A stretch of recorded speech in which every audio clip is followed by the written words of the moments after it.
Welcome to the Four Brewers Podcast. My name is John Holzer, and as always, I am joined by Jason Harris and Tim Mather.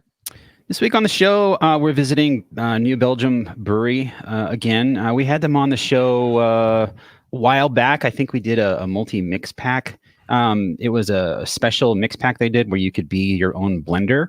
I don't know if you remember doing that show, Jason. I don't know if Tim was there for that one. That was weird.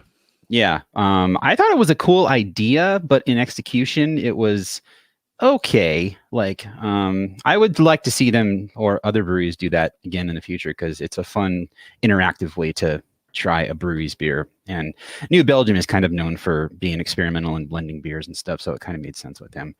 But before we get to the New Belgium beers, I just want to mention we have a friend of the beer community, Brandon Peterson. Some people might know him as Dino.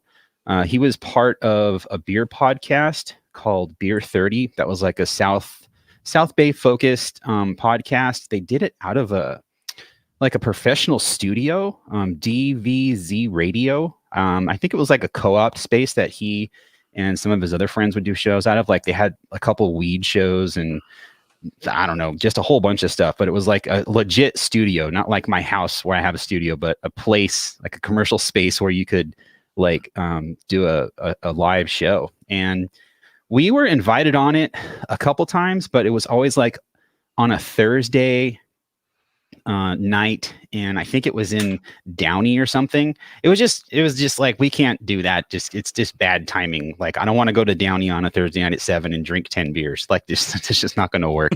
But if you ever listen to the show, it was very, very fun. And Dino, if anyone's ever met him that's listening, would know that he's just a really nice guy. He's always got a smile on his face. He just pops up and like everyone just seems to know who he is. He's been around the scene for probably as long as Four Brewers has been around. Anyway, he was involved in an accident with a drunk driver. He was on his motorcycle and he was hit by a drunk driver, and he's already gone through a bunch of surgeries and stuff. Apparently it was pretty bad. They didn't really get into too much detail on the GoFundMe post, but he's not doing too well. He's slowly recovering. So they've got a GoFundMe set up. We'll have a link to it in the show notes. If you're on our Instagram account today on the 25th, we have it linked in our bio as well. So, if you want, it'd be cool to drop them a couple bucks just to help out. They're trying to raise 40 grand, and I'm sure that's just the tip of the iceberg for his hospital expenses. I don't know what his deal is with insurance. I know he's involved in a union, ILWU. That's a hard one to say. I think he's a dock worker. He works on the cranes on the dock. So, yeah, just if you could throw him a couple bucks, I would appreciate it. Jason, have you ever met? I think you've met Dino kind of in passing. But not, maybe you don't know. Yeah, no, I've met him a few times, but yeah, just ran into each other in the beer scene and stuff. It's a shame I hadn't heard about that. Yeah, he's been at a couple of the 20 Fights Cancer raffles that we've done too, because he's a friend of the South Bay beer scene. So, it apparently was a pretty bad accident. So, like I said, if anyone can donate, that would be super, super cool. Moving on from that, like I said, we're doing beers from New Belgium, and we don't really have a theme for the show. We had kicked around the idea of maybe doing their different IPAs. We tend to shit on their IPA experimentation quite a bit. Not that they make bad IPA, but the Voodoo Ranger series in particular tends to be kind of confusing and, Well, I would say they make muddied. bad IPA. if you listen to the last episode, we did Sierra Nevada and had quite a few of the Hazy Little series, which we talked about how that expanded out and kind of it was like the Voodoo Ranger equivalent for Sierra Nevada, and that kind Right. of led us to this path of, hey, why don't we just check that out too? Yeah, so we're not going to do all Voodoo Ranger because there's so much out there. Even the stuff that I saw in the store, I saw a new one that I haven't seen before. I think Tim has it, the experimental IPA series. Which that's another tangent of Voodoo Ranger that they're going down and exploring, which is fine. They can do whatever they want. But yeah, I as far as availability goes, I got beers that were pretty standard for New Belgium and Jason as well. So. I'm going to kick it off with a Fat Tire because that's classic New Belgium, and you can't really go wrong with Fat Tire. So, unlike you squares, so a great man, Wayne Gretzky, he says you always got to be where the puck's going to be. So, you guys are sitting here in the distant past, thinking about beer. I'm over here thinking about New Belgium's future. Are you thinking about seltzer or something? And that's why my first beer is going to be a Fruit Smash pink lemonade. Oh, a pink lemonade. Oh, it is a seltzer. I was right. Yeah, this is New Belgium's seltzer brand. I look forward to them quickly becoming the majority of their profits, like Truly is for Sam Adams. Truly really is like a moneymaker for Sam Adams, like in not a joking kind of way. Like they sell that shit all over the world. It makes more money than the beer now. Yeah, I mean, I'm not going to hate on them for making it because people want it and people are buying it, including Jason. I'm not a big fan of seltzer. I don't think I've ever bought some just to have. I've only bought it for the show. Doesn't mean it's bad. If I'm going to consume alcohol, I'd rather drink beer. So, this seltzer has an expiration date, I assume, of February 2022. That's the beauty of seltzer, man. It's just water. Interestingly, look at this. Pours like this, like kind of pink, almost violet color. Like it has almost like a rosé look. Does it smell like rosé?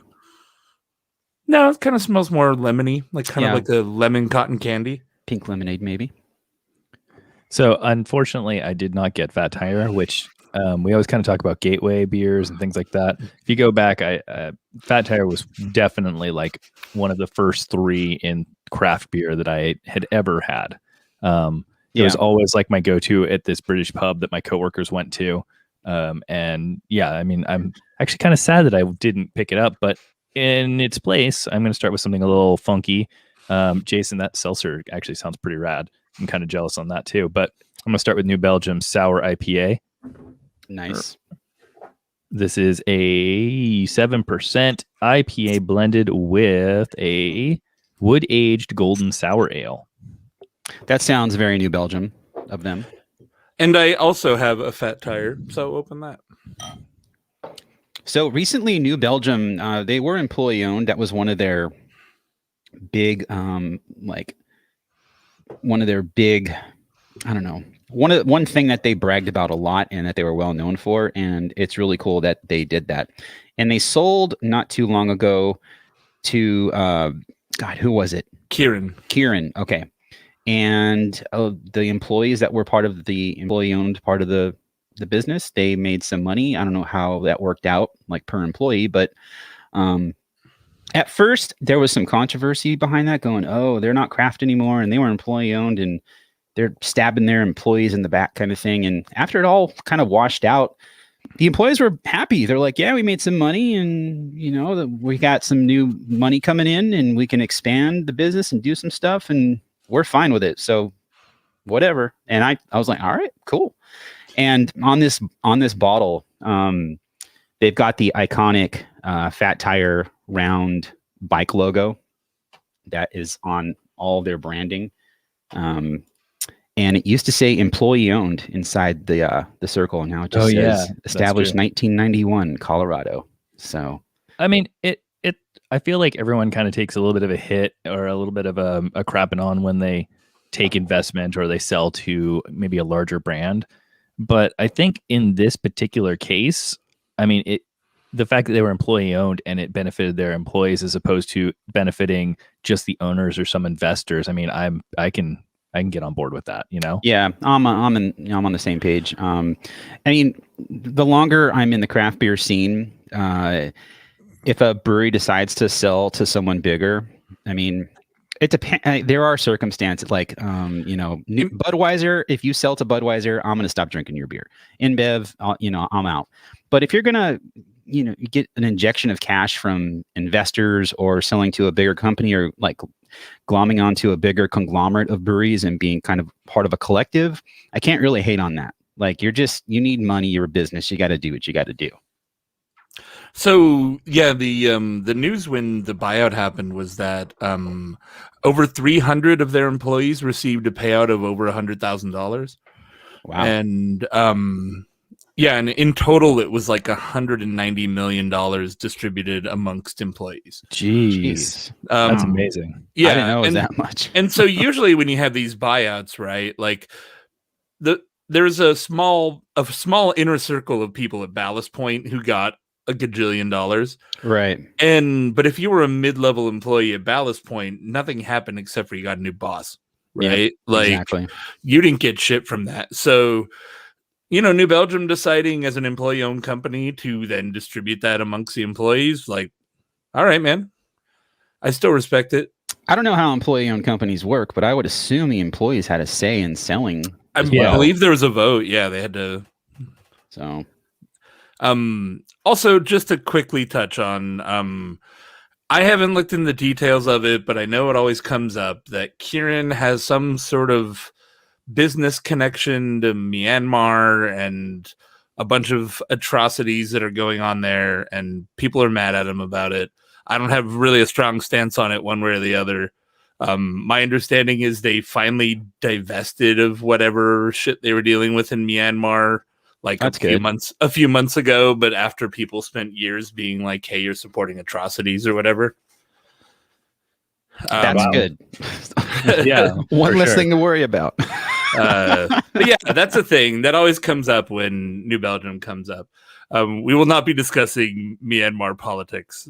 That is way outside my lane. I have no idea. Yeah. So seems shitty. Hope they stop. Jeez. That's where they had a coup, right? Like a couple months ago. Okay. Yeah. There was like this like a news reporter or somebody doing like a workout. It was some kind of coup like happened behind her. Yeah, it was like a TikTok, like maybe not TikTok, but like an online fitness person, and she was. Oh yeah, that was awesome. And then like you see trucks rolling in, it was like, oh shit, yeah, that was pretty hardcore. Quick aside: this lemonade seltzer is okay. It's weird. It's not very I could use more sour. Like if I would get lemonade, I want it to be lemony. Like it's almost like lemonade de-soured. They're okay. We don't want you to have all that puckery lemonade-ness. Well, a lemonade where the ice melted. Yeah, a little actually. I was gonna say that sounds kind of weird. Like I expect like a tartness from pink lemonade, and if you're not getting that, I mean, that would kind of be odd. But okay, you think they could just add like lactic acid to it if they wanted to give it that punch, just like as an easy out, but. I mean, honestly, compared to like truly lemonade, this isn't as lemony. It's got a nice flavor to it. There's a little bit more going on, but I could use more lemon. Lemonade from the chat. He's asking, has there been an instance of a craft brewery purchase that resulted in exponential sales growth, or have they most been maintaining their numbers while adding executives demanding lower costs and longer hours or whatever? I don't know about exponential, but in general, like the AB portfolio, right? Like they basically get sold as a package. Mm-hmm. So like Goose Island went from kind of a regional Chicago thing to like a full-on national brand pretty much overnight. Yeah, I was going to say locally the same. I feel like the same thing happened with Golden Road. I don't know that it was necessarily exponential, but basically it went from like you can get their beers at the brewery in some local places to it's literally everywhere, and they have 10,000 variants. Yeah, it's not like they're buying the brand and then closing the brewery and brewing everything at their massive breweries. They're doing that with some of the beer brands from those companies, but like Goose Island in particular, Ken Huntemeter, beer guy from the Hopcast from back in the day. I'm not sure if he still works at Goose Island. I think he does. He's still involved in the beer industry. He still was like, yeah, it's fine because the barrel program is expanding. We're getting to experiment with barrel aging beer at a massive scale. And at first they massively failed because like the first couple Bourbon Counties releases were infected, not massively, but they had more infected bottles, I think, than they wanted. But overall, like they worked out the kinks, and I think people kept their jobs. They're still working, and by and large, I have not heard anything but positive from the people who worked for places that were bought out by AB. They're like, everything got better. Like, we have better insurance now. We have a better employee plan. Even like we have an HR department, and like it's just they're like, they don't. The notion, like the second part of Lemonade's question, is maintaining numbers while adding executives, demanding lower costs and stuff. That seems to completely be like this fabrication of the myth of, the evil AB executive who's just like, if we can save 1 penny per pound on barley, it'll only poison 1 in 100 Bud Light drinkers. And it's like I said, I brought up Golden Road Anaheim, where Victor Novak, I think Victor Novak may have moved into a larger role at Golden Road. I'm not sure, but he's still pretty much out of their brew pub in Anaheim with our friend Steven Torres. And when they sold out, they both took a lot of shit. They're like, oh, what are you going to do now? You're going to leave? And they're like, no, like the brewery that Victor Novak, he worked for Taps. He's a very well-known brewer, like classic beer style brewer. And him getting his own spot in Anaheim to do whatever he wants, like, why would you leave that? I don't blame him one bit.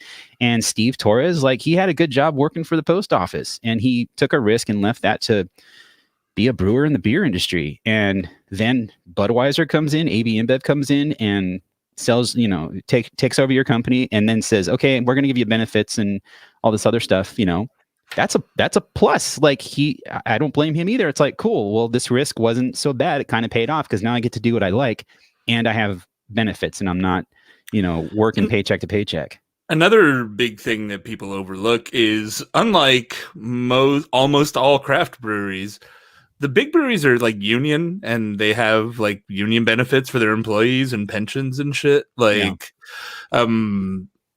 it's not this like weird corporate hellscape. That's all part of this whole like, fizzy yellow beer, corporate beer's evil mythos thing, right? Like, yeah.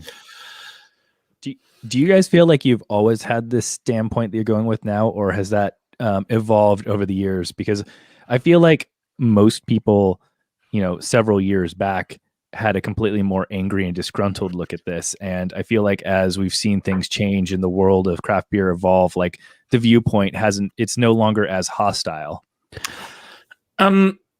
What's weird is I don't care about it as much, but also don't care about those brands as much. Like, I don't give a shit about Goose Island. Like, it's easy for me to not buy them because I think their beer is fucking mediocre. And like Wicked Weed, like we don't get Wicked Weed out here, but I'm sure if you are paying attention to only supporting local breweries, and you're a beer geek, maybe you were really upset that Wicked Weed, sold to AB InBev because they make really good beer, and that's kind of a bummer. But I guess the long and the short of it is I can prefer to support a local small business without making their alternative into like a cartoon villain, right? Like, and so you don't need to exaggerate. Like, a good reason to not support the AB brands, because you can support a local business owned by somebody that's nearby, right? Like, so there you go. Do I need to make up this like comical backstory about how evil Uncle Budweiser is coming in and, cutting the grain bags outside the craft brewery and going to try to sabotage them. It's like, I mean, let's not. Jokes aside, AB still does some pretty shady stuff when it comes to getting their beers on draft lines, and if you talk to any people in the beer sales world, so does every large regional craft brewery. Okay, well, that's the thing. It's just like, I guess that's the business, right? Yeah, it's just kind of shitty business practices come with being big business. I guess at the end of the day, it does come down to supporting, the local brands that kind of make up your community and employ your friends and the people around you. Yeah. Yeah, and I do that definitely as much as I can, right? Yep, for sure. I do it more if the Inland Empire made quality beer. Seriously, that's no joke. Anyway, getting back to Fat Tire, this beer, mine, what's the best by date on this thing? I want to say it's a month out still. Yeah, enjoy by May 21st. No, May 9th, 2021. So it's probably at 5 months old at this point. Usually these enjoy by dates on the craft brands tend to be about 6 months out from their bottle date. And it's tasting fine. It's got nice, slightly caramel, bready notes, like the brown part of like a toasted like honey muffin kind of biscuit kind of thing. It's really tasty. It's a beer that, if you haven't tried it, like, what's wrong with you? Like, get on it. It's a little bit squaw bread. I feel like we said that before. Like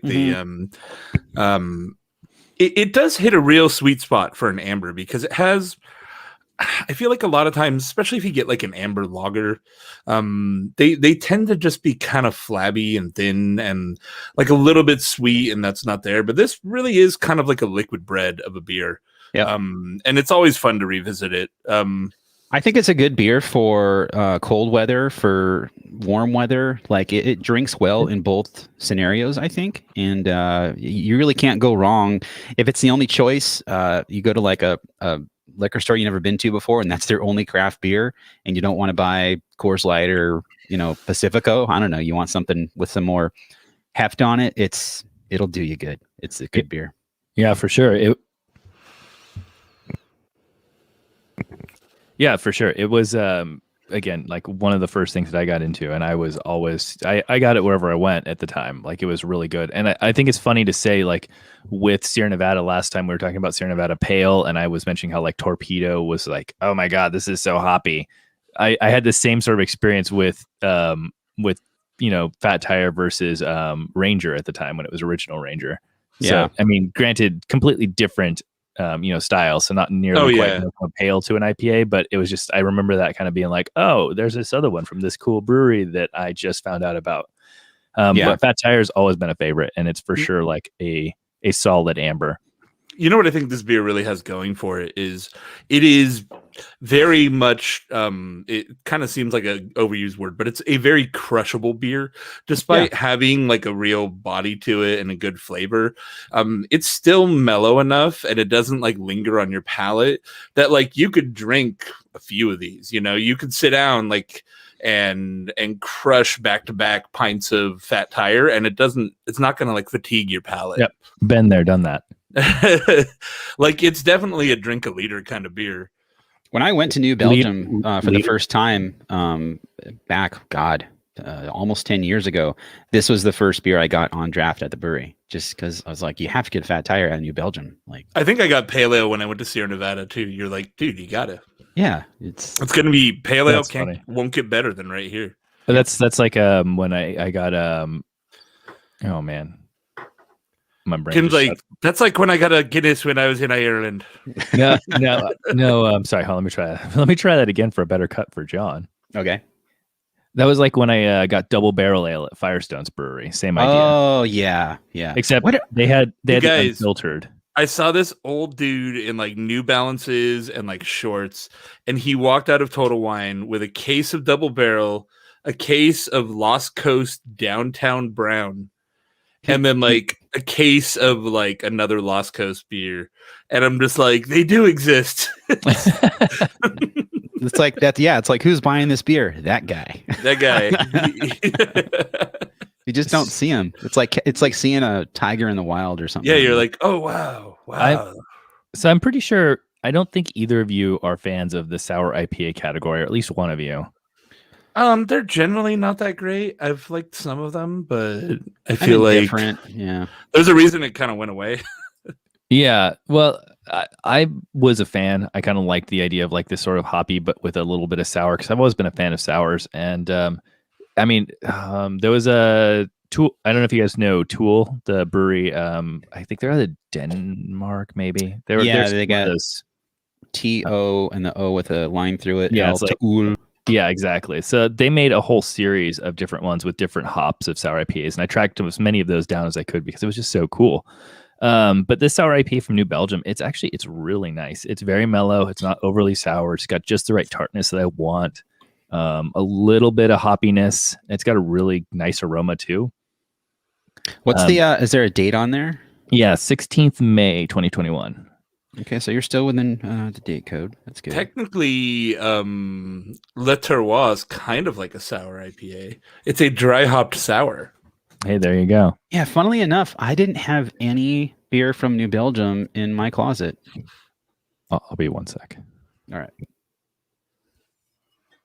Yeah, oddly enough, I didn't have any beer from New Belgium in my beer closet, which I was like, I swear I had some, but I guess I don't. I did, but not anymore. I thought I had a lot more. This is the last one, as far as I know, but it's a 2014 La Terra dry hop sour ale in the cool screen printed old Lips of Faith bottles that they don't do anymore. Oh yeah. Yep. I'm looking forward to drinking that. We'll drink that a little bit later. Cool. Well, I moved on to the triple because my last two beers are Voodoo Ranger IPA variants. And just a quick forgiveness to the audience. I was at a racetrack all day yesterday, so I was yelling all day, and I'm losing my voice. What were you yelling about? Like, just to talk because it's because it's loud. Okay. Yeah. No, just like you cocksucker. I didn't think about it being loud. And that makes total sense. Yeah. So. You're having to yell over the race cars, so you're like thinking you're having casual conversation all day, and at 4 p.m. I'm like, oh, my voice is starting to go. Did you take your Cougar or your new Audi? I took the Audi out and nice and shredded around autocross. It was fun. I fucked my tires up, kind of. It's all good. They're fucking whack. They're whack ass tires, anyways. That's the tires that came with the car, so I'm sure you're probably going to upgrade them anyway. I was like, well, I'm not just going to buy new tires. There's nothing wrong with these ones. Well, there's something wrong with them now. I want to. I'm going to save the Voodoo Ranger till you're ready, John. Okay, yeah, I moved on to the triple, so. Okay, cool. Then I'll find something else. Triple it just a little bit. So the New Belgium Triple, this is a beer that I really enjoy from them. Jason also has a 1554, which I believe is like some kind of a porter. But all they say on the bottle for this, it's an ale brewed with spice. This one is best by February 20th of 2022. So I'm well within date code on this thing. It says a golden, sweet, and pleasantly dry Belgian style ale. So New Belgium, in their multiple sets of branding, so 1554 and Triple both have kind of the same aesthetic. It's right. Like white, almost like a wine label. It's definitely more, it's a callback to like more traditional beer labels, like something you'd see from an actual Belgian brewery. But it's just weird that they have so many like product lines, I guess, within New Belgium. I like it. It gives you a vibe. Like when you see that label and you buy their beers often enough, you look at it and go, okay, I know what this is going to be like. This is going to be kind of old worldy. It's not going to be like triple dry hopped or, made with chocolate in a bourbon barrel or something. It's going to be more traditional style beer, which New Belgium is also very, very good at. So I like it. I like the brand differentiation. Tim, what did you open? Sorry, I was just reading about it. I opened one that I had not heard of, or at least maybe I did and then completely forgot about. So keeping my sour area, this is Dominga. This is also from New Belgium. It's considered what they call a mimosa sour, which is a sour ale with calamansi fruit and natural fruit flavors. It's described as I just had it up here. Sorry, guys. Citrusy sweet with Mexican orange, tangerine, pressed calamansi fruit, which I've never heard of, and I'm going to look up now. And it's blended with their wood-aged golden sour. Huh. What's Philippine lime? So it's a lime from the Philippines. If I saw that can on the shelf, I would never have guessed it was a New Belgium beer. Yeah, talking about like branding Precisely. for product lines, it's just you've got Tim's with this. It's pretty much all like a orange red colored can with just a fancy font that says Dominga. And the only branding from New Belgium is just right on top here. You just got like this little New Belgium. Yeah, I like it. It looks clean. It's I don't know. It is what it is. It's entirely possible that was on the shelf at Total Wine, and I just didn't notice it because I wouldn't have guessed that was New Belgium. Same here. Maybe I did see it on the shelf at Gerard's. I just I'm looking for more prominent New Belgium branding, I guess. So. I basically just went to one of the local craft stores that's doing online orders and has pickup. And I just literally went to the New Belgium section, went add, and nice. Did not even bother. I haven't done that yet. I've yet to buy any beer online from a store like that because I just don't live near anything. Like Gerard's is a half hour away from my house in Redlands, and then the closest Bevmo is in Moval, but again, that's like a 20-minute drive from my house. And yeah, I'm but not their single selection is shit anyway. So yeah, exactly. It's nice having. I'm assuming it's like a smaller company, like. So I'll shout out. It's Sunset Beer Co. over on Sunset Boulevard. Friends of the show, man. Sunset Beer Co. is cool. They recently reopened for in-store browsing, but like you have to be like let in through the back door and you have to sanitize before you go in. So it's they were doing only pickups for a long time. So I've been going there just to grab some things, and nice. It's really, really pretty straightforward. Just order it, set a date, pick it up whenever you want. It's pretty rad. Cool. Well, going back to my triple here, it's a straight up triple. It's got a little bit of spice on there. Maybe it's got some kind of like a coriander-ish kind of thing happening, but definitely on the sweeter side, you get that Belgian yeast character coming through. A little bit of a bubblegum kind of thing. Nothing over the top, but again, Jason said Fat Tire was a crushable like amber ale. This is a crushable triple, even though it's 8.5% alcohol by volume. It's tasty. It's been a hot minute since I had a triple, but I feel like they're not usually this like brilliant. Like generally it's going to be clear, but isn't a little bit of haze normal? No, I think I'm hallucinating. I mean, maybe depending on the yeast strain, you might have a little bit of residual yeast hanging out in there, but especially if it's from a more traditional brewery and it's been on a shelf for a while, you're going to get some sediment at the bottom of the bottle that maybe you'd want to add back into the solution, kind of like a hef. You don't typically do that with a triple, though. But I don't think it's uncommon. I'm thinking like a little bit of chill haze kind of thing. I don't think it's uncommon to see a little bit of a haze on a triple, depending on how the age, if it's fresh or if it's been cellared for a while. Traditionally bottle conditioned, so that would lead to that you're going to get a little bit of haze. And I feel like I did actually have some Allagash triple that I was working through in the fridge, and those would pour a little bit cloudy. They didn't pour where this looks like. If you just pointed me at this glass and told me it was Bud Light, I'd believe you. Yeah. I mean, except for the head. The head on that looks a little more creamier than what you'd get on a Bud Light, because there would be zero head, I think, on a Bud Light. It would just burn off. But I was going to say something. Just escaped me. Well, never mind. If you need some filler, I'm ready to go. Go for it, Tim. So I've made it clear that I'm a big fan of things with sour and tartness, and this is really, really good. It's very crushable.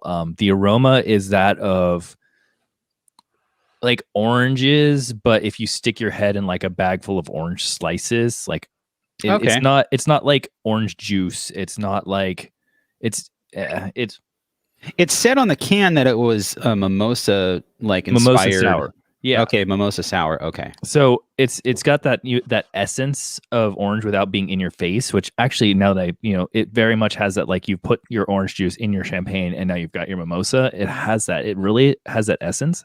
And then it's lightly tart. It's very crushable and smooth, and I'm really liking this. And I was looking it up, and the backstory on this is actually really interesting. Their wood cellar blender, Lauren Limbach, apparently she was visiting foeder crafters in St. Louis, and saw a tiny egg-shaped foeder that she basically thought was really interesting. And then when they went out to brunch the next day, the foeder crafters basically said that they wanted to gift this foeder to them, and she ended up basically bringing it back. And apparently, she names all of them, all their foeders, and she named it Dominga, Goddess of Brunch. Okay, that makes sense. Yeah, That's really cool. I love backstories. Huge fan of Lauren. I've known her for almost 10 years. She's one of the first beer celebrities I met when I was in Denver, hanging out with Bill at GABF. She's super nice. She's so smart when it comes to especially sour beers. That she's like the foeder wrangler at New Belgium, and her palate is top notch. Like she knows what she's doing. She's awesome. I want to see sorry, go ahead. I want to see a How It's Made episode at Foeder Crafters. Oh, that'd like be cool. Just some bearded dude with a leather apron, like hammering a metal band onto a gigantic barrel. It would be interesting to see it because, like, I've seen, I think it was How It's Made on barrels for spirit aging and wine and stuff, and that's interesting too. Like, it looks it's more complex than it seems when you look at a barrel. Yeah, I'm just picturing like a dude with a mallet hammering a metal band onto a thing. And then artisans hammer a metal band to hold the staves as they expand. I think we're going to host this. Already got it. Yeah, I think from what I remember at Dogfish, their Santo Paulo barrels, I think they have like instead of bands, they have turnbuckles. It's basically like a long bolt that goes around the barrel, and you can tighten it like with a nut. And depending on how it expands and contracts, you can kind of perfect the amount of tension. Their barrel's just got a giant hose clamp on it, like they just take a flathead screwdriver. Pretty much, except it's like a 1-inch thick bolt. You know what I mean? And they've got like 12 of them or something. So that's pretty rad. Man, I remember that beer, the Palo Santo, whatever the heck. Palo Santo Marron. That was when I started going to Total Wine, and I was like picking up random stuff. I'm like, oh, Dogfish Head is like cool. I ended up getting that, and I drain poured the crap out of that because it was terrible. And I remember my wife talking to you one day, like when she first was like meeting you, and she's like, oh yeah, I spit that out in the sink. And you were like, you what? Dude, that's the best beer they make. That beer is delicious. I love that beer. Woody as fuck. But... It is. Oh my god, it's so spicy though, and just viscous. I mean, I love it.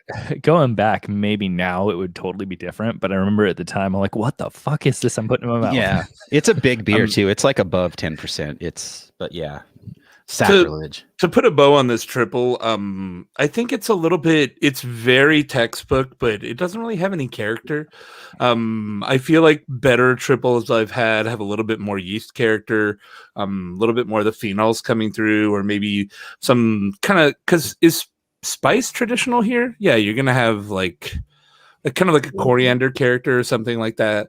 Yeah, I think that could wake this beer up a little. This is, as a triple goes, it is very competent, but also very bland. I would agree with you on that, especially if you had like a more traditional Belgian brewed triple. I think it would get blown out of the water. But for it being a mass market, triple, it accomplished what they wanted to accomplish. I think it's good.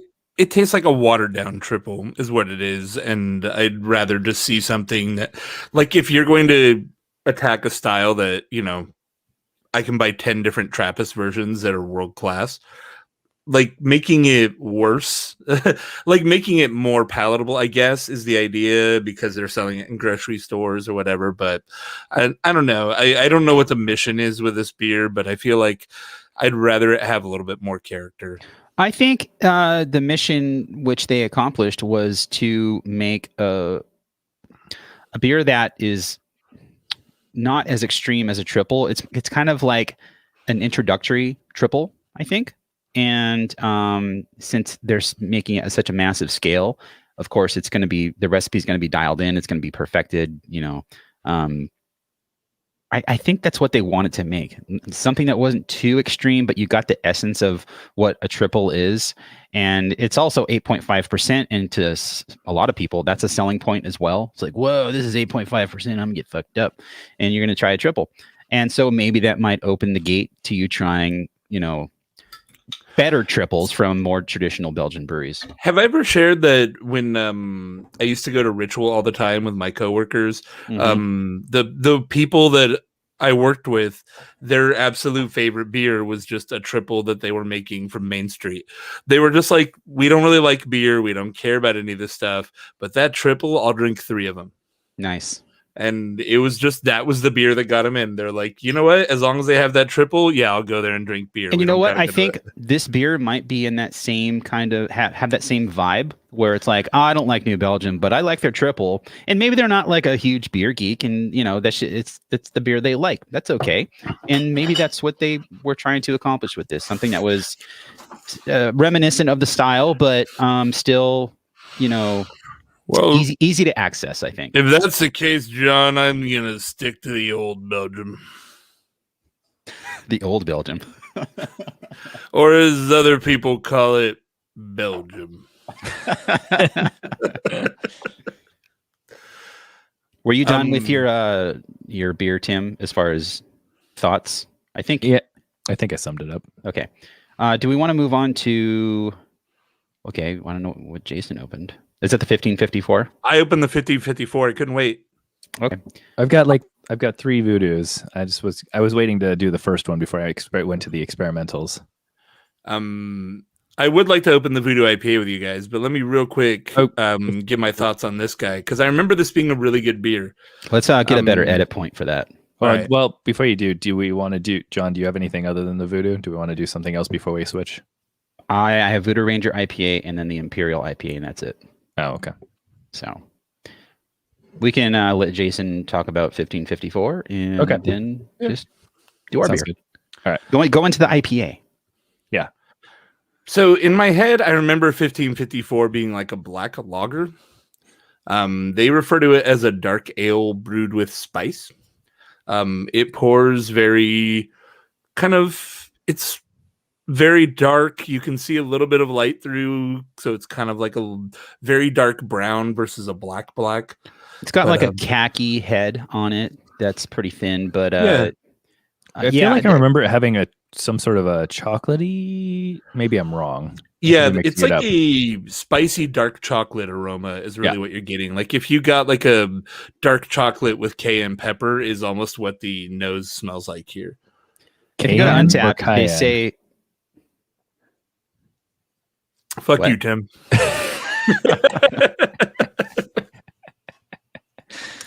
Yeah, on Untappd it says a surprisingly bright taste and a dry chocolate finish. One evocative. That's a word I don't know.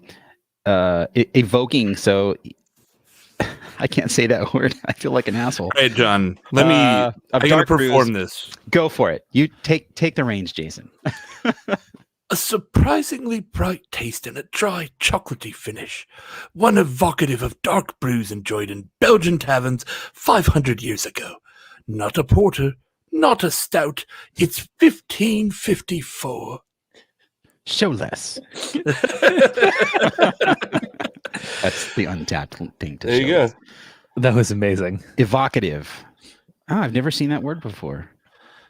Okay. Yeah, it evokes the memory of this. Right. Evocative. Yeah, I know what it means. I've just never said that word. That's okay. I think this description on Untappd is definitely accurate. It comes off kind of like a porter and a stout, but it finishes really dry. Again, it's kind of crushable for what it is. Like it's really tasty though, without having any of those different characteristics being over the top, like the chocolatey finish and kind of the spice note that it has, and like the, I guess, roasty porter notes. It's There's kind of not really a roasty flavor in here, and I think that helps it. Okay. I think your average, like, I don't like dark beer person is probably used to those roasty flavors coming off as bitter. Yeah, well, they kind of do, right? And there's not a lot of bitter here. It's definitely like kind of a spiced chocolate, spiced dark chocolate sort of thing, but in a subtle way, not like you're drinking a dessert. It works really well. I think it's a really drinkable beer. And I believe the triple and the 1554 were both part of that blender mix pack they did. And the 1554, I want to go back and listen to that show now. I remember it being one of the better beers to blend with just because of those aspects. It wasn't, it was dark, but it wasn't like bitter from like the malt character. And on its own though, it's a great beer. What I like about this is it's just a very unique beer that doesn't really have a direct parallel. Like, there's not an immediate commercial example I can think of. You're like, oh, it's like this. Like, it's a pretty unique beer in that way, and I think that's pretty cool. I think they, unlike the triple, I think this beer really does have a character that is all its own, and I think it stands on its own. Really, really solid beer. Kind of unusual to come by these days, but if you're at a Total Wine or a Bevmo or something, seek one out. Yeah, I definitely recommend picking this beer up on its own. I mean, and I still think they might do a mix pack of the special, these beers with these labels, these more traditional Belgian looking labels. And if you see that mix pack in the future, I'd pick it up. It's worth trying all the beers they do in this series of beers. That being said, I guess we're going to move on to the Voodoo Ranger part of the show. Voodoo. We're going to try not to shit on these beers because I think overall the beers are fine.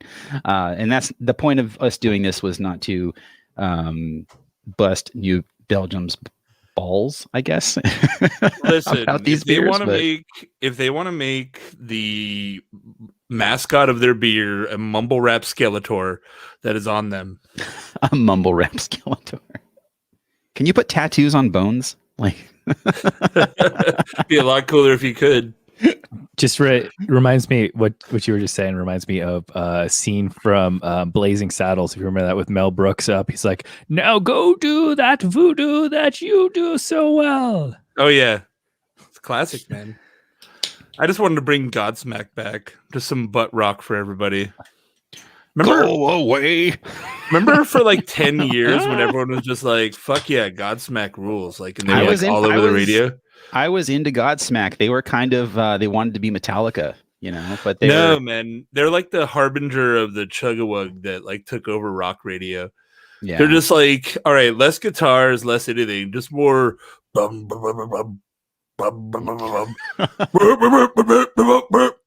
Rob Zombie started that shit. I blame him. You know, Rob Zombie was like, the music was like kind of an afterthought. Yeah, I can tell from the music. Because he's an artist first and foremost, and then he would do music on the side, and the music thing took off, and he was like, all right, well, I guess we're going to go with that. So like White Zombie fucking ruled. And then it feels like Rob Zombie like saw the crowd cheering when his guitarist soloed and got real mad and like fired the ball and just hired a guy to go while Rob Zombied around. Well, and even Metallica fell into that trap with Saint Anger, right? Like James Hetfield was like, I don't want any solos on this album. Like, this is our way of experimenting. And Korn's like, we already do that. You're just copying us. Yeah. Rob Zombie solo fucking sucks. Don't at me. White Zombie fucking rules though. Astro Creep, one of the fucking all-time rock albums. So I opened Voodoo Ranger IPA, just the plain old IPA. I'm assuming we all have that. Yep. Yeah, it's me, the Voodoo Ranger. Hey guys, is that how the Voodoo Ranger talks? Check out my gold tooth. He's a lot funnier with a Skeletor voice. So you were mentioning date codes earlier. Mine's from June 27th. Okay. So, of last year, or is it expiring? No, that's the Best This- By date. Yeah, Oh, is it? Wait, what is it? they do Best By dates. Oh shit! Well, then this thing's on its way out. mine is Best By July 2021. 30th of May. So Total Wine wins again for the oldest beer on the shelf. I was like, I Nice. got a freshie. Oh wait, nope. What was your date, Tim? June something. That's 2 months in the future. No, you're still good. Yeah. Wait, it is 2 months from now. Well, I you're lost like, track. oh, I got a freshie. I'm like, that's either 2 months from now or 10 months ago. Oh, that's true. I lost track of what It's year April. it was. I thought we were in 1554. He's got that COVID-19 brain fog going on. Yeah, seriously. Dude, check out the head on the IPA. It's just lingering. Yeah, It same is. here. Yeah, just hanging out.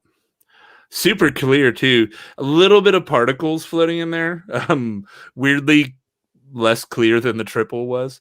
Mine was from a can, and I got a stovepipe can, and it's crystal clear. It was put there by a man.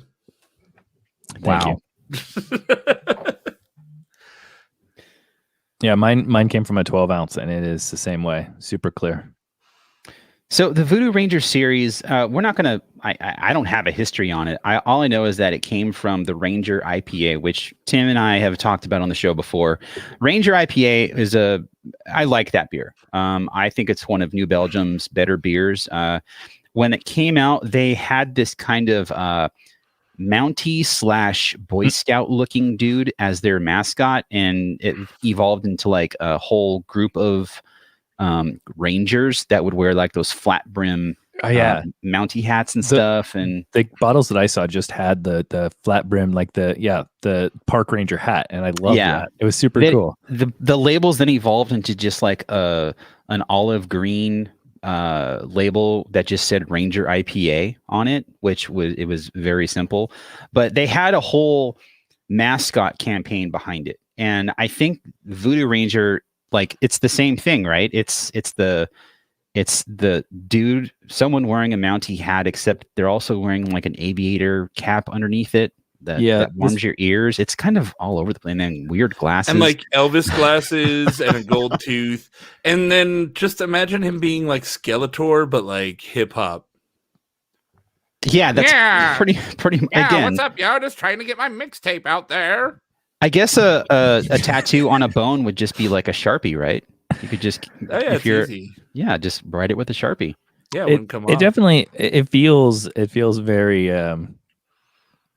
it feels a little all over the place. Like somebody just kind of started drawing a skeleton. Like, what else? Yeah. And then on him? the different ones, he has different hats. So Yeah. like on So, Imperial, he's I've got like a higher plane. He's like got a little like a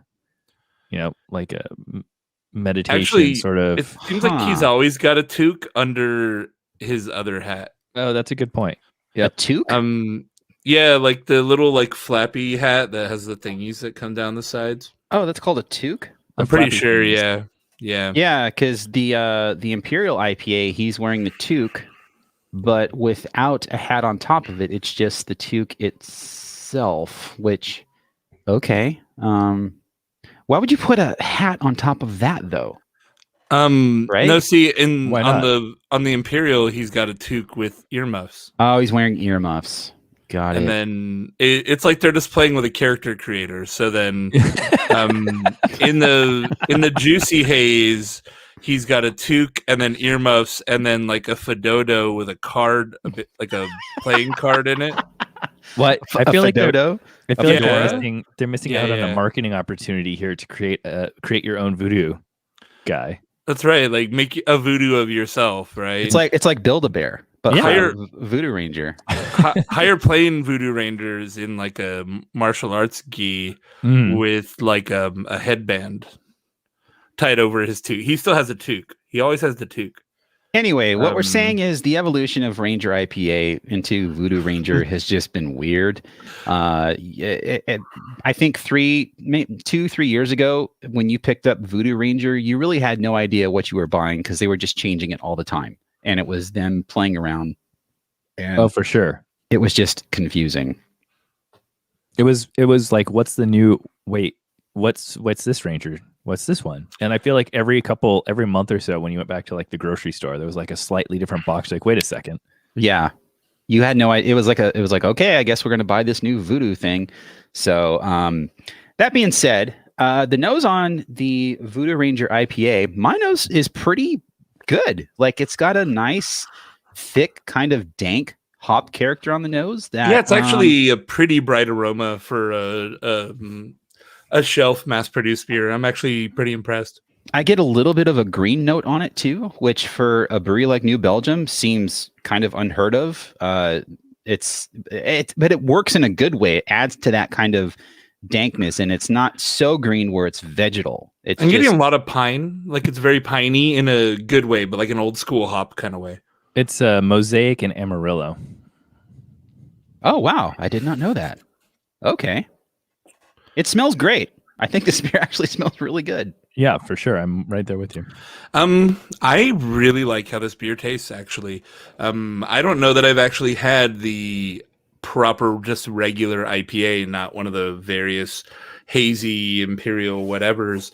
But it's got like a nice sweetness on the front, but like a sweetness from hops, not a sweetness from like alcohol or malt. Like a perceived hops kind of sweet character, and then that fades into that like green piney dank finish, and it kind of lingers on your palate with that dank hoppiness. And I'm all for it. It's actually like a proper good take on a West Coast IPA. I agree with that. Like, this is definitely for as much like pre-crapping as we may have done. Like, this is really solid. I get some orange character on the nose too, kind of like a pithy orange peel kind of thing. Slightly, it comes off a little bitter on the nose, which I know you can't really smell bitter, but that's what it makes me taste when I smell it. Again,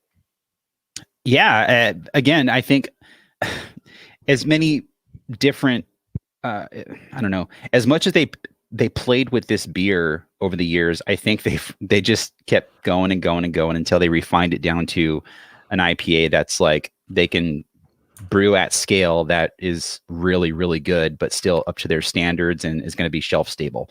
Because that's, I think, making shelf stable beers is one of the tent poles of New Belgium's beers. Like, everything has to be shelf stable. Even if it sits warm on a shelf, it's got to be good. And if it says best by July, it better be good up until July, and you're in April. You know what I mean? And I think they accomplished that with this beer. It's a really good beer. I'd buy this again. And a quick shout out, our boy Gregory Negley is in the chat. He just got his COVID vax. Congrats. And he says the mimosa sour tastes like Orange Crush.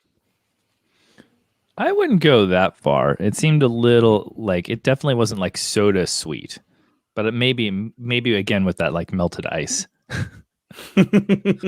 Yeah, that's why Greg isn't here. He had his second COVID shot at 1:00, and he didn't want to have beers and risk, like, whatever happens after your second shot. Personally, when I got my second shot, I was fine. Like, I didn't. My arm hurt for a while, and that was it.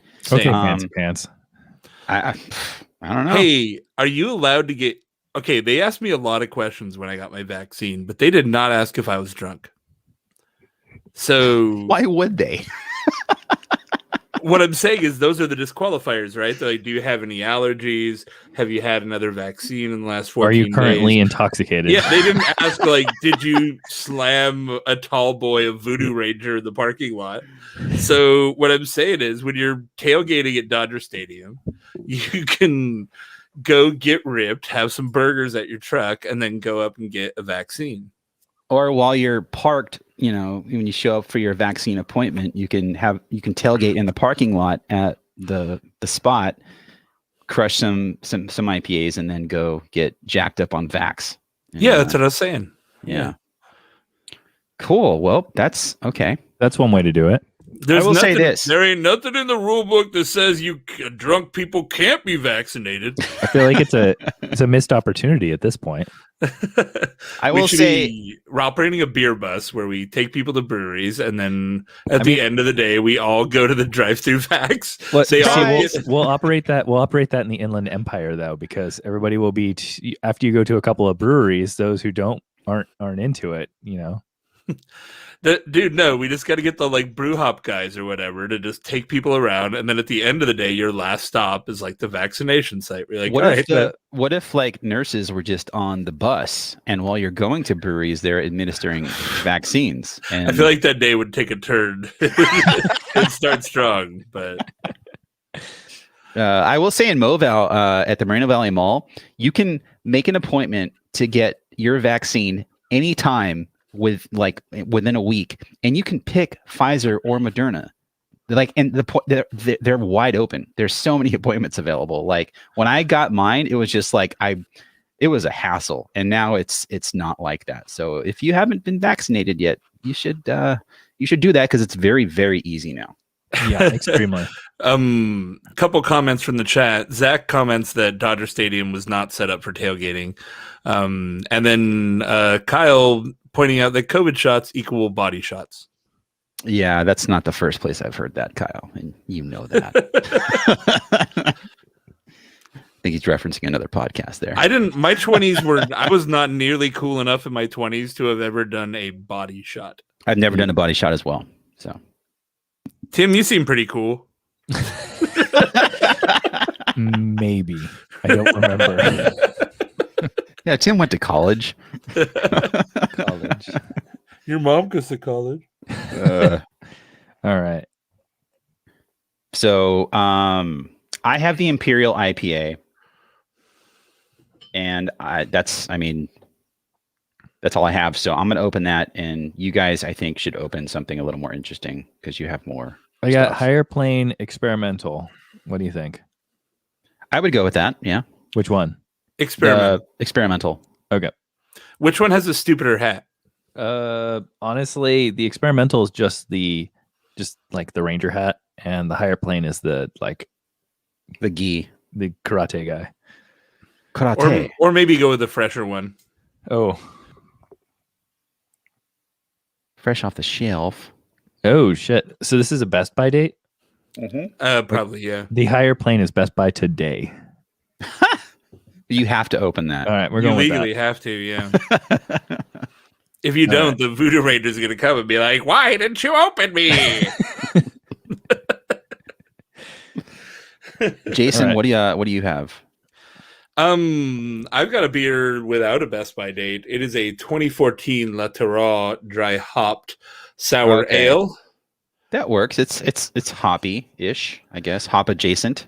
Yeah, it probably was pretty hoppy in 2014.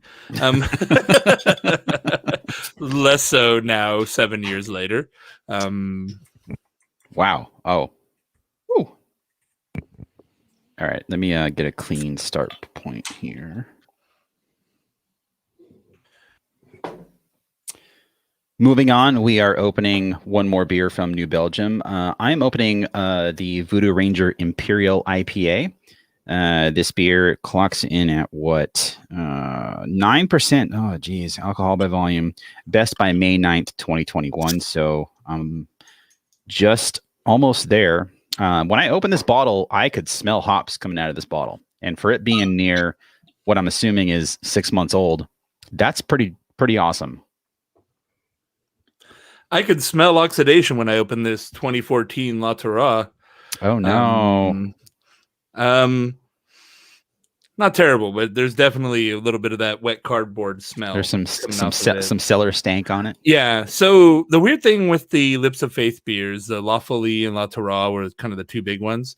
Or La Terra, not La, whatever. I don't do French, but they're pasteurized and they don't have any yeast in the bottle. So aging them generally hasn't really changed them significantly, but they've held up pretty remarkably well.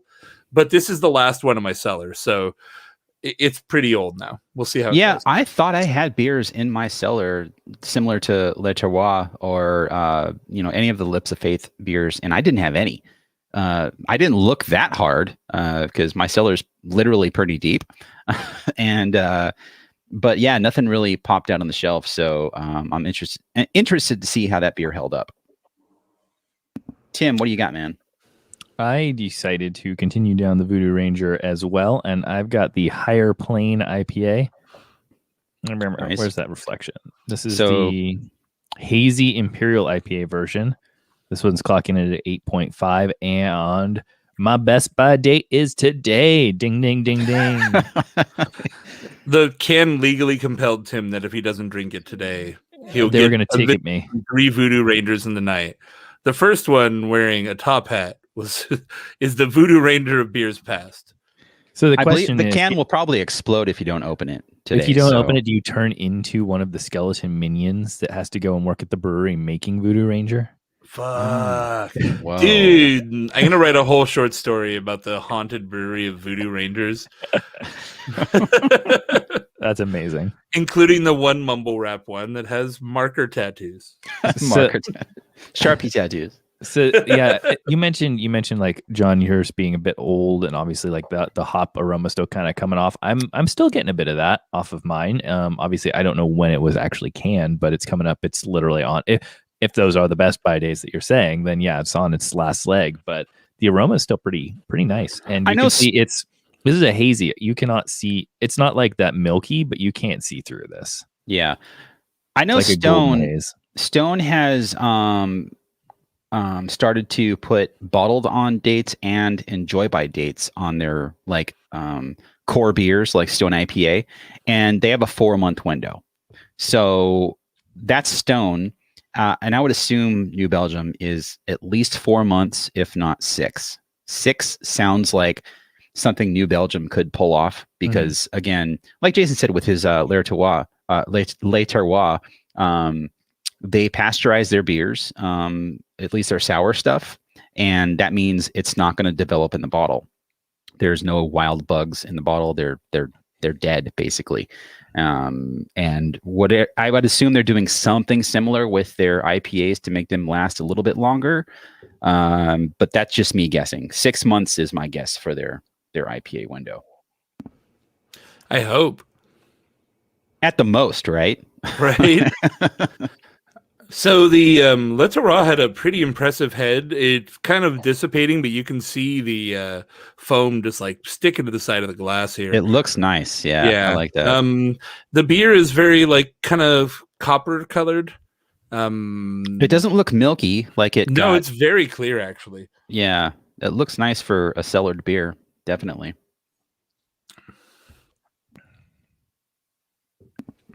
Interestingly, this has been cellared long enough that it's gotten less sour, I think. Some of the tartness is kind of falling off. Really? Yeah. The sourness really does fight the flavor of oxidation. There is an oxidation on the nose, but it still tastes pretty good, but it's clearly past its prime. I'm glad I opened it because it's getting worse, I think, at this point. Is that dry hopped? Or it is, yeah. Okay, it is dry hop. That's why I aged it for 7 years. That dry hop's gonna fall off real fast. Yeah. That explains that oxidation. That's something you can't really control if you're gonna, make a beer that's gonna be cellar worthy. I guess I don't think that was their intention with that beer, since they pasteurize. If you're drinking a beer from a brewery that pasteurizes their beer, like, just drink it now, because their intention is to stop everything in its tracks and have you enjoy that beer at least a year from when you bought it, right? And it's pointless to cellar New Belgium sour beers. But to be fair, the Le Terroir, I was hoarding it a little bit because it kind of went away, so we were just holding on to the ones we had. It held up remarkably well. Like, having him 3-4 years old, it's still a really solid beer. I just think at this point, again, we're hitting 7 years now. It's a little too long. Especially for a beer that wasn't made to be cellared. Like, it's not meant to be aged because it can't really age. It's only going to get worse, not better. So Exactly. do you want to go, Tim, or For sure. so? So Tim, how's that beer doing on its last day to enjoy by? Like, is it still hoppy? Still like, is it still drinkable? Like, is it worthy of buying on its last enjoy by day? I would say that it's probably tapering off a little bit. I feel like the original Voodoo Ranger, which that one still got a couple months on it. The flavors popped more. The aroma on this one is still there. It's still got that sort of like what you'd expect, kind of like hazy, sort of juicy hop aroma. It's that's not too bad. And I don't know if I don't think I've ever had Higher Plane before, so I can't compare it to anything as to whether like fresh or not fresh makes a difference. But the flavor profile feels pretty mellow. Like it's not over the top, and at an Imperial Hazy IPA at like 8.5%, I expect to have some more bitterness to it or something. And this Or seems like booze or something. I don't know. Yeah, this seems pretty smooth. It's I don't think it's necessarily bad, and maybe that's just how it is. It's like a fairly smooth hazy, but You bring that up hate in the Imperial IPA, the Voodoo Ranger that I have, being 9%. Yeah, I think smooth is a good descriptor. You don't really get a booziness from it. You don't get like a big alcohol kick on it. And that could be also due to the recipe construction where they're accounting for that alcohol sweetness you're getting. That's nearly 10% working with the malts. But it's a good beer. Like, I mean, is it my favorite Imperial IPA? No. But again, if I saw it on a shelf and I had no other options or my pickings were slim, I'd probably buy it again because it's a solid beer. And I think that's the common thread with these New Belgium beers is you can depend on them to be better than mediocre. As long as they're not 7 years old. The IPA proper was actually legitimately good. Yeah, Yes. Same here. But I will say, so anybody who listened to the first half of this podcast, remember 30 minutes where Tim was lording over us that he had a sour IPA and none of us did? What? He was just like, hey, you idiots don't even have a sour IPA. What? Well, like, yeah, he was just being a real jerk about it. And so I was like, I've got a sour, I've got an IPA. Oh, snap. Oh, Jesus, no. Sour IPA. Okay. How'd that work out for you? Let's see. So this is going to be interesting. I'm sure there's still cardboard on the nose. There is. I ruined it. It's like eating a cardboard box. Yeah, it's real bad. Nice. It tastes dusty. Dusty hops. It somehow got older, even though I put newer beer in it. I've made a terrible mistake. What have you done? I feel like it's safe to say that Fat Tire is always going to be a solid go-to for anyone who's looking for something nice and malty and easy to drink. I know we've been all up on Radiant's Jock lately, but I opened a can of their Sun Spangles yesterday, and it's their amber lager, and it was really, really good. But I still feel like Fat Tire just kind of owns that sort of like malty amber lager, and it always will. Yeah, I think you could like use Fat Tire as like a standard, like for amber ale, right? Not that if you open a craft brewery, you should, my amber should be like Fat Tire, but I think that's like the baseline. Like if you can do something similar to Fat Tire or better, then you hit the mark. Definitely. What I learned from this is fresh Voodoo Ranger, fresh meaning like 3 months old. That's pretty fresh to me. Is pretty good. Like Voodoo Ranger IPA, like just standard IPA. It's a great beer. The variants, as far as the haze goes, and the Imperial and the experimental, and I don't think you're going to hate it if you pick them up. I don't know that it's necessarily going to be like the greatest thing in the world, but you're not going to. I don't think you're going to have any negative from it. Yeah, I mean, obviously, it seems like New Belgium knows what they're doing. They're very, eclectic with their beer styles and their brands, and they know how to make everything pretty well, especially at scale. And I think that's what's impressive about New Belgium more than anything else is it's not your local brewery making these beers going, and you're going, oh, it's pretty good. No, they're making I can't say how much. They're making a lot of this beer, and it's all over the country. So we just did a show about Sierra Nevada, and I thought Sierra Nevada had really adjusted to having some legitimate standout beers there. And I think the struggle I have with New Belgium is that they don't really have an identity. It's like New Belgium, oh, they're great for what? Like, what is like Fat Tire is kind of what they're known for, but nobody drinks Fat Tire. Like, it's not like pale ale. Like, people as far drink, as like let's reference that guy that bought a case of DBA in Lost Coast. Like, someone's buying it. But what I'm saying is, like, comparatively, like, pale ale still is a beer with an identity. I feel like Fat Tire is a little bit behind, and New Belgium hasn't established a new identity. Like, we are the brewery that does this really well. They kind of do everything pretty good. But what has Sierra Nevada done? I thought we had some really great hoppy beer from Sierra Nevada in that last show. Like some stuff that legitimately impressed me in a world where IPA is a very crowded category. And they're that Dankful IPA took, the Bistro IPA Fest. Dankful IPA placed like 10th place, I think, in West Coast. And then Hazy Little Thing took the whole thing for Hazy. So these are legitimately competitive beers. Okay. Where, I don't know that New Belgium is the best in the market at anything. Maybe New Belgium should enter the contest at the Bistro just to see where see where they rank. Like, that's right. Who cares? That being said, also New Belgium's rare stuff has really fallen out of distro here. Yeah. Like I saw a label for La Torah that I've never seen before. When I looked it up on Untapped, I was like, oh, they still make it. We just don't get it here. Yeah. So, and I remember when the La Torah series was like super hot and like you wanted to get it. And I think I had like a peach something and a few other things back in the day. They had Lips like of Faith series, right? Yeah. That's what I was thinking. Yeah. And like the brown, they had a brown something. And like, yeah, that was all over the place. And it was really kind of like a very special pickup, honestly, back when I remember that being a thing. Yep.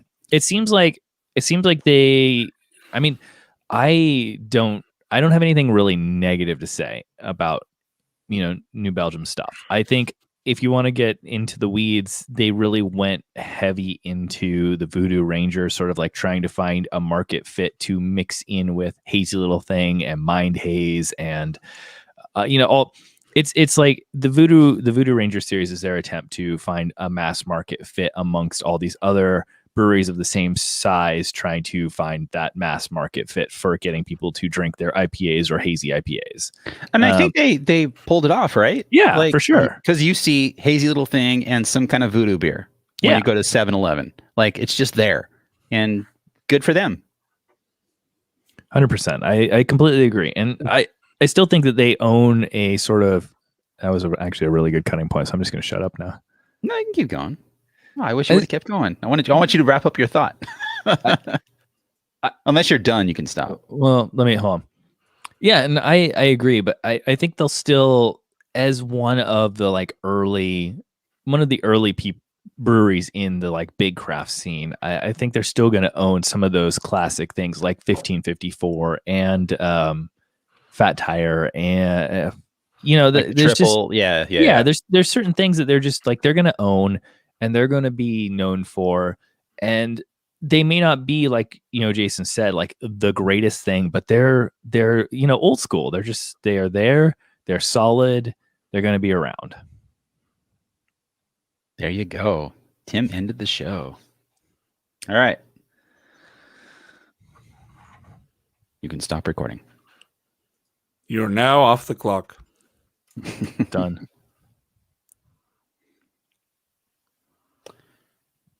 I still got this. I still got accumulation and experimental. I'll have to hold on to those.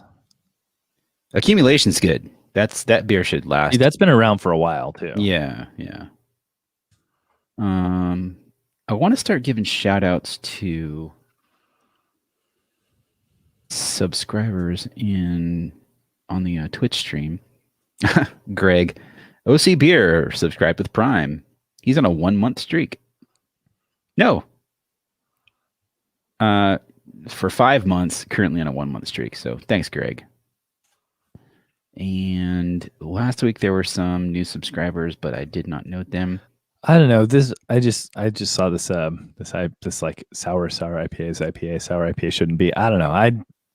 I just got really into it. And maybe it was just because I wanted to maybe it was just because there was a series and I wanted to get every part of the series, like got to collect them all Pokemon status. But when Tool did that, like that single hop sour IPA series, I was all about it.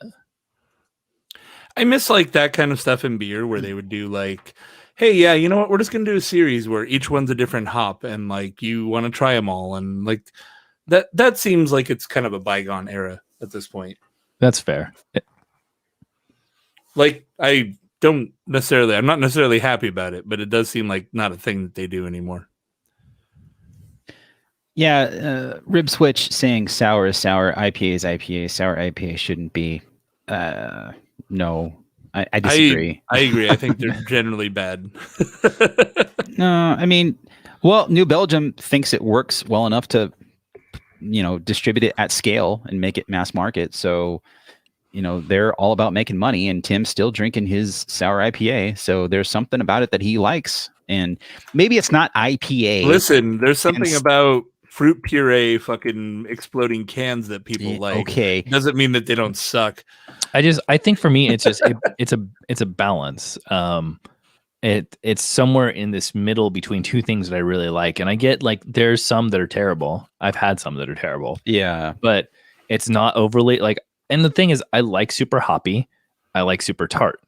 And if you take those two, like it's like the Family Guy. Like, I'm Officer Reese's, and I'm that makes sense because I'm not against tart, sour ales and whatnot. I prefer more funky sour stuff than tart. But if you're a fan of those,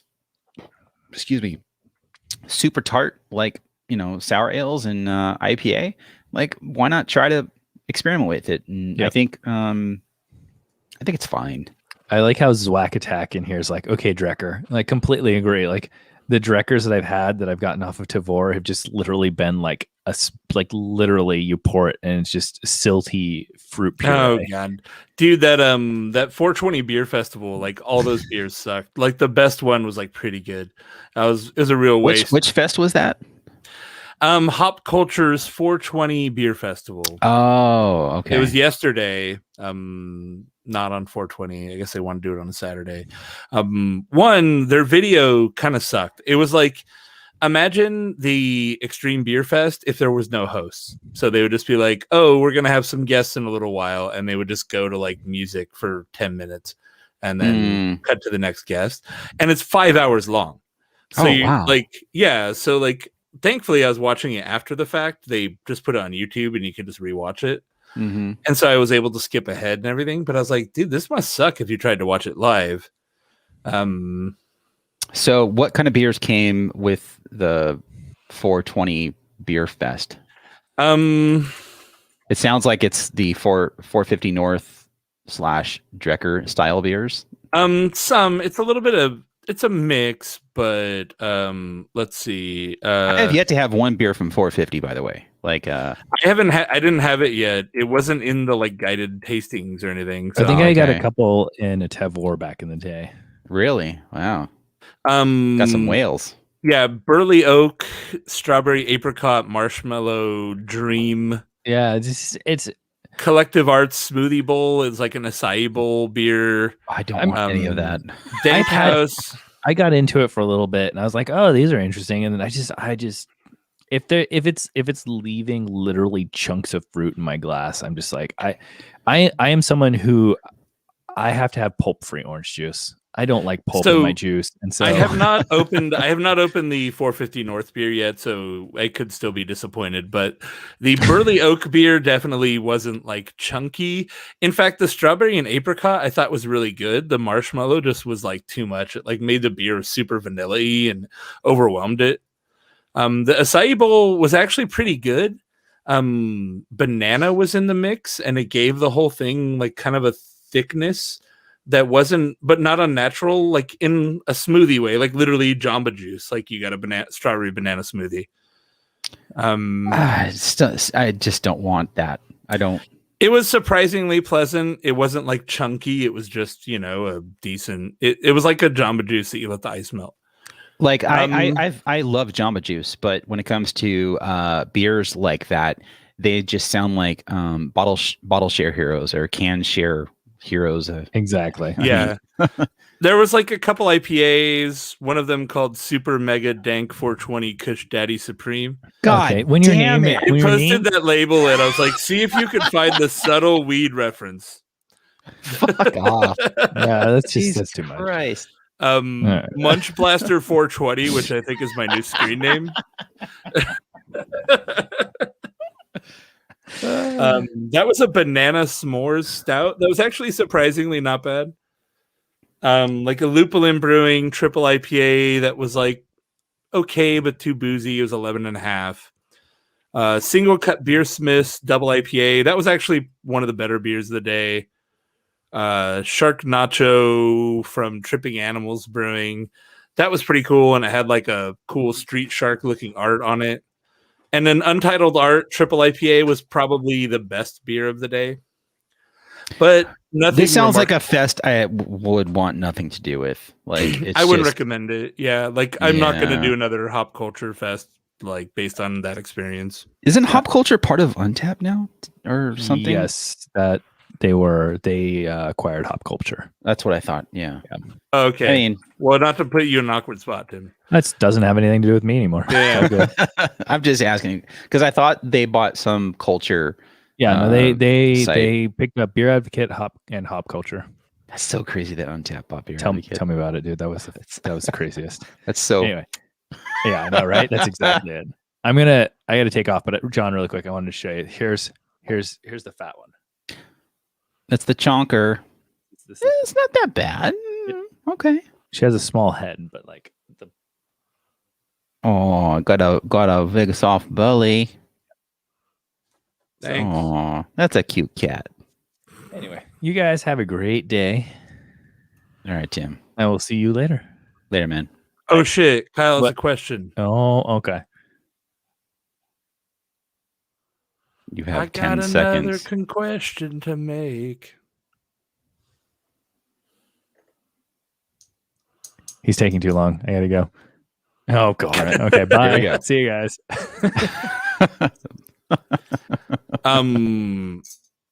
Do you mean like have we heard of Modern Times? Like the Times? Like I live in Modern Times. We know the joke, Jake. Come on. Isn't it always Modern Times? Yeah. Because it can't be past times. Well, but baseball is America's national pastime. Moderna times. That's what we need. Vax beer. Can they If put modern the vaccine time, in a if beer? modern times doesn't make, they can't make Moderna times, right? That's No, copy, their trademark. lawyers. Yeah. The lawyer heard this and is going to C&D us. Moderna times. That's clever though. I like that.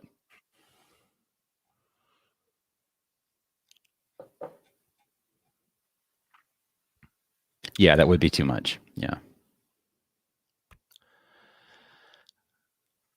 All right, gang. What else happened? I don't know. I was outside. I got sunburned. See my face? Oh yeah, you got some rouge on your face, I guess. You can actually see where my mask was. I have very clear sunburn above and below it. That was Sunscreen, fun. man. Like it's Here's the thing. I put on sunscreen, but the helmet sits pretty tight on your face. So I was pulling, pull the helmet on, do 3 or 4 runs, pull the helmet off. So basically just wiped all the sunscreen off my face. Oh, got it. Yeah. I'm assuming you have your own helmet. I do. Like, yeah.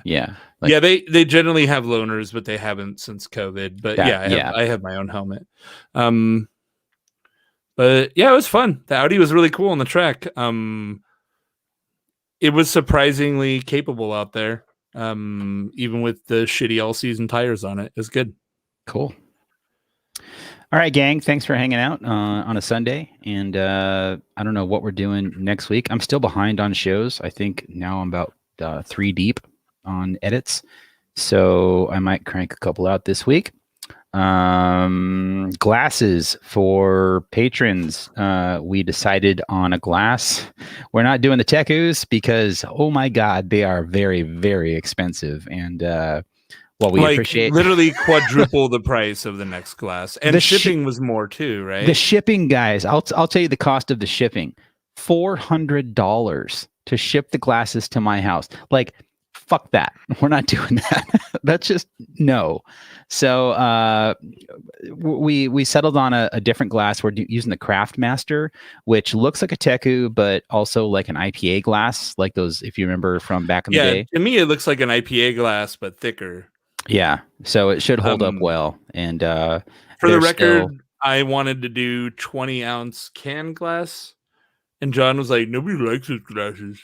Well, I don't like those can glasses because I never use them for beer. We just like the golden bread glasses. Like I have 10 in my cabinet, and we just drink water with them. The problem is that those are 12 ounces, so you don't use it because you pour like half a beer into it, and it sucks. Even a 12-ounce beer doesn't quite fit. Yeah, but the 20-ounce can glass would hold a full pint can easy with head. All right. Well, maybe next year, because those are cheaper than the Craftmaster, and like significantly cheaper. But we wanted to again, because we skipped 2019 for Patreon glassware, we wanted to do something that's a little more special. So I'll be finalizing that with Grandstand over the next couple weeks, and hopefully by June we'll have glasses sent out to everyone. We've lost some patrons over the last couple months that came on early in the year. It doesn't mean you're not getting a glass. I still see you, and you will get a glass, even though you're not a current patron, because you supported us, and you should get a glass. So if you're watching, just know that. And to everyone hanging out right now, thanks for hanging out. We will see you guys next weekend. Don't know what we're doing, but come hang out with us. Peace out.